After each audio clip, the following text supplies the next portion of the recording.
Assalamualaikum warahmatullahi wabarakatuh. Alhamdulillahi wa kafa wassalatu wassalamu ala habibil mustafa wa ala alihi ahli sidqi wa tuqa wal wafa wa ba'd. Qala Allah ta'ala fil Qur'anil azim. A'udzu billahi minasy syaithanir rajim.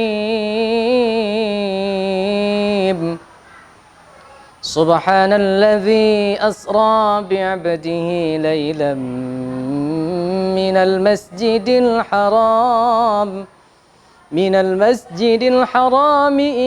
masjidil aqsa alladzi barakna hawlahu linuriyahu min ayatina innahu huwas sami'ul basir. Shadaqallahul azim. Pemirsa Banjar TV yang dirahmati Allah Subhanahu wa taala. Pada episode kali ini, mari kita awali dengan bersama-sama. Kita memuji Allah Subhanahu wa taala. Setiap hari kita puji Allah karena kebesarannya lah, karena hidayahnya lah, karena taufiknya lah, karena inayahnya lah, karena seluruh anugerahnya yang diberikan kepada kita. Kita masih diberikan kesempatan untuk masih berjalan di fase kehidupan dunia ini, yang nanti kita akan berlanjut ke fase alam barzah, kemudian nanti ke fase alam akhirat. Subhanallah walhamdulillah wa la ilaha illallah wallahu akbar. Salawat dan salam yang belum bersalawat kepada baginda Nabi hari ini, yuk kita bersalawat. Salatullah salamullah ala taha rasulillah, salatullah salamullah ala yasin habibillah. Saudara-saudara sekalian yang dirahmati Allah, pemirsa Banjar TV dimanapun Anda berada, subhanallah itu adalah kalimat ungkapan, ekspresi dari sebuah hamba Allah, dari seorang hamba Allah yang melihat keajaiban dunia ini, kebesaran Allah Subhanahu wa taala. Dan Isra dan Mi'raj adalah satu sampel betapa Allah ingin memerankan kebesarannya, ingin memperlihatkan kebesarannya. Linuriyahu min ayatina. Untuk apa Isra Mi'raj itu? Linuriyahu, agar kami memperlihatkan tanda kebesarannya, tanda kemasucian Allah. Allah ingin memperlihatkan kepada Nabi Muhammad alam malakut. Allah ingin memperlihatkan kepada Nabi kita Muhammad surga dan neraka. Allah ingin memperlihatkan kepada Nabi kita Muhammad para nabi-nabi Allah bertemu dengan Nabi Musa, bertemu dengan Nabi Isa, bertemu dengan Nabi Yusuf, bertemu dengan Nabi Harun, bertemu dengan Nabi Adam, bertemu dengan Nabi Ibrahim alaihissalam. Buat apa? Allah ingin mengajarkan kepada Nabi kita Muhammad sallallahu alaihi wasallam ada sejarah, ada orang-orang yang soleh di masa lalu. Ada kerajaan Allah Subhanahu wa taala. Puncaknya Allah melihat singgasana pencipta alam semesta ini. وَلَقَدْ رَآهُ نَزْلَةً أُخْرَى عِنْدَ سِدْرَةِ الْمُنْتَهَى. Bahwa Nabi kita Muhammad itu melihat Allah Subhanahu wa taala dalam wujud aslinya di Sidratil Muntaha, di mana malaikat, ruh-ruh tidak bisa melihat, tapi Rasulullah diberikan kesempatan untuk melihat wajah aslinya Allah Subhanahu wa taala. Indaha jannatul ma'wa. Allah, Rasulullah diberikan kesempatan oleh Allah melihat jannah, surganya Allah. Idh yaghsha sidrata ma yaghsha ma zaghal basar wa ma tagha. Dengan penglihatannya Rasulullah melihat. Laqad ra'a min ayati rabbih. Laqad ra'a min ayati rabbihil kubra. Buat apa Rasulullah diperlihatkan? Satu tujuan Allah, ingin memperlihatkan kemahakuasaan Allah. Maka untuk itu tak lepas kita memuji Allah, karena kerajaan Allah alam semesta ini, semuanya jagat raya ini adalah diciptakan oleh Allah Subhanahu wa taala. Ini makna subhanallah. Subhanallah. Subhanalladzi asra, memperjalankan. Saudara-saudara sekalian, sebelum diperjalankannya Rasulullah sallallahu alaihi wasallam dari Masjidil Haram ke Masjidil Aqsa, itu ada sebuah histori, ada latar belakang, ada asbabnya, ada backgroundnya. Apa latar belakangnya?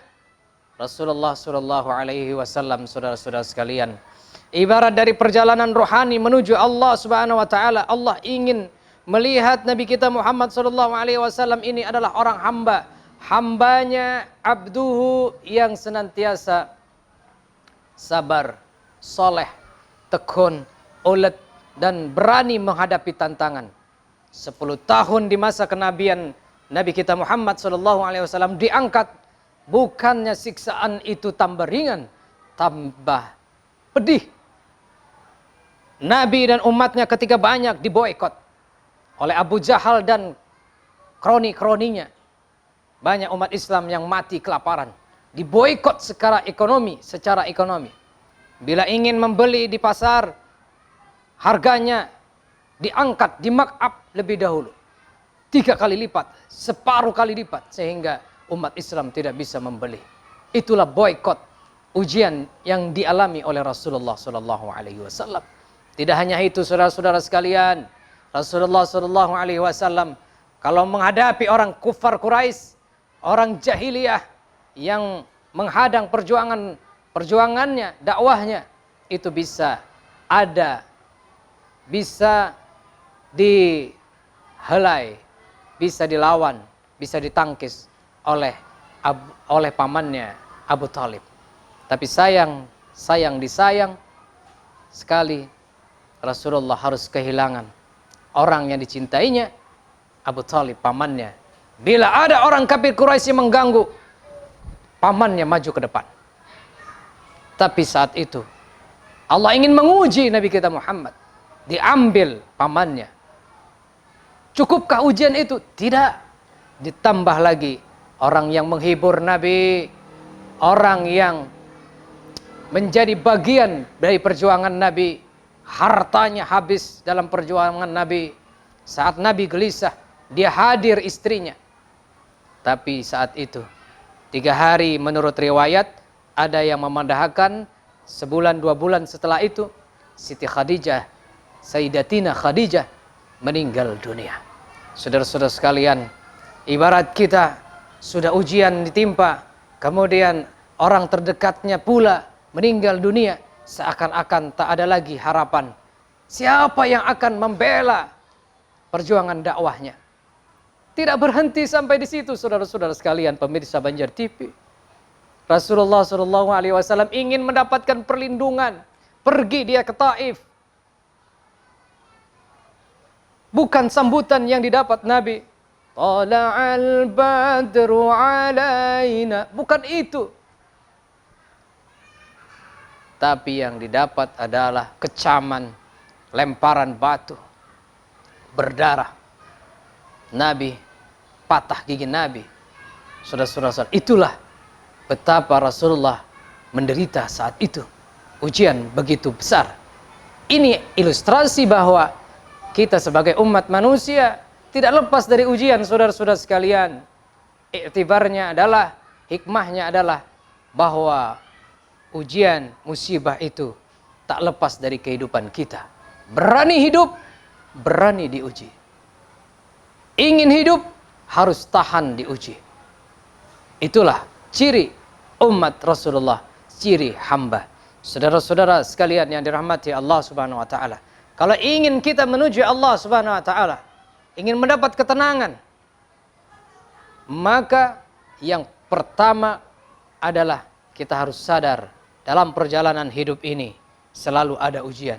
Ujian itu adalah untuk meningkatkan iman dan takwa kita kepada Allah, ujian itu bisa saja adalah untuk menegur kita, bisa saja menjadi bala bagi kita.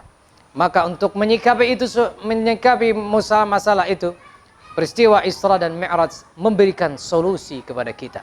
Apa solusinya? Purija saqfu baiti panazala Jibril.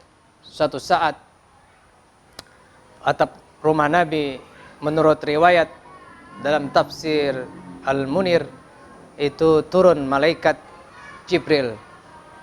Atap rumahnya terbuka, dibawa Rasulullah SAW ke sumur Zam-Zam oleh 3 orang malaikat, Jibril, Mikail, dan Israfil. Bagaimana kisahnya? Bagaimana hikmahnya? Bagaimana Rasulullah kemudian dibawa ke sumur Zam-Zam ini? Apa sebenarnya yang terjadi? Perjalanan ruhani apa yang akan dialami Rasulullah SAW? Kita akan lanjutkan, pemirsa di rumah, pada episode yang akan datang. Tetap tonton Mutiara Kehidupan. Allahul muwafiq ila aqwamit thoriq. Assalamualaikum warahmatullahi wabarakatuh.